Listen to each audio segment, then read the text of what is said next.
Ke Dufan pas weekend bisa naik wahana apa aja ya? Ternyata ke Dufan pas weekend gak selamanya ngantri panjang loh. Kayak kita nih, pilih datang di weekend sebelum tanggal gajian plus pesen tiket Dufan lewat TikTok biar lebih hemat. Caranya gampang banget, tinggal klik tag lokasi di video ini dan pilih voucher tiketnya ya. Jangan lupa masukin kode promo ini juga. Ke Dufan pas weekend ada 10 total wahana yang bisa kita mainin. Wahananya apa aja bisa lihat di sini ya.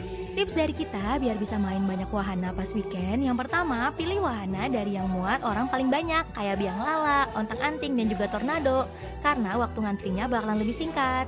Yang kedua, wahana yang paling banyak peminatnya, kayak arum jeram, niagara-gara, itu kita naik yang paling terakhir ya, karena pasti ngantrinya panjang banget.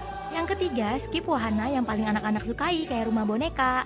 Dan yang terakhir, menjelang sore ke malam, wajib mampir ke komedi putar dan juga ontang-anting, karena vibes-nya bakalan romantis kayak gini. Jangan lupa cobain tipsnya dan juga pesen tiketnya lewat TikTok biar makin hemat.